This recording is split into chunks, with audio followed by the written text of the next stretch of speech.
an amiable anteater? That's how I was described at 19 in one of my first reviews as a professional actress. I was in I Can Get It For You Wholesale playing a lovelorn secretary, and I could see the comparison, well, sort of.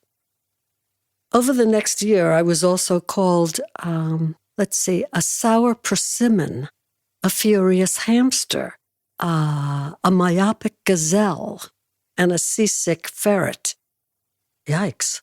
Was I really that odd-looking?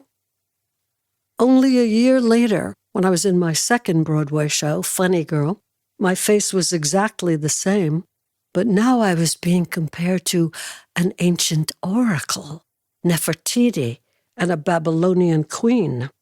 I must say I love those descriptions. Apparently, I also had a pharaonic profile and scarab eyes.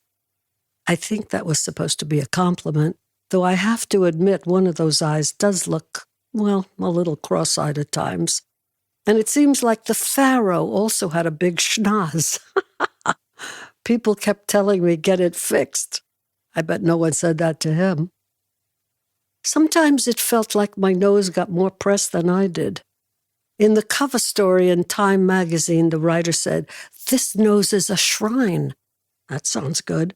Then he went on, "The face it divides is long and sad, and the look in repose is the essence of hound." Not so good. So which is it? Am I a Babylonian queen or a basset hound? Probably both, depending on the angle. I wish I could say none of this affected me, but it did. Even after all these years, I'm still kind of hurt by the insults and can't quite believe the praise. I guess when you become famous, you become public property. You're an object to be examined, photographed, analyzed, dissected. And half the time I don't recognize the person they portray. I must say, I've never gotten used to it, and I try to avoid reading anything about myself. But sometimes I'll just pick up a magazine in the dentist's office, for example. I happen to like going to the dentist because, well, for two reasons. I love how my teeth feel after they're professionally cleaned, and it's also an hour of peace with no phone calls. Once I was waiting in the waiting room and I saw a story about Neil Diamond in a magazine, who happened to be a grade ahead of me at Erasmus Hall High School in Brooklyn.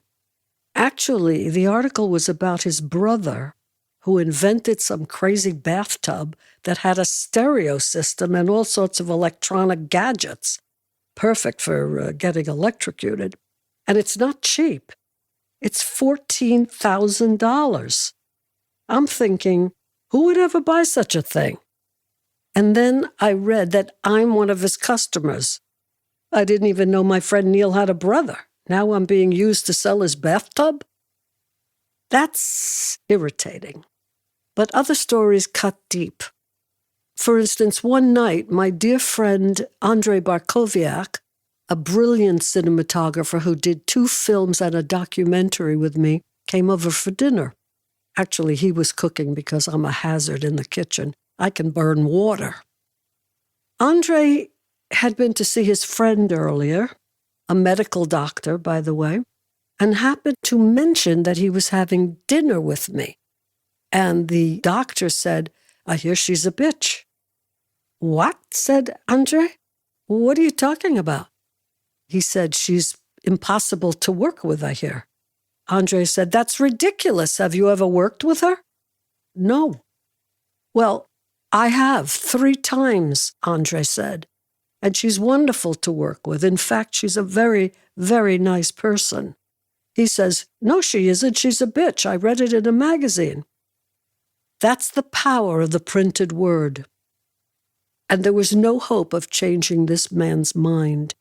He chose to believe some writer who had never met me rather than the person who really knows me.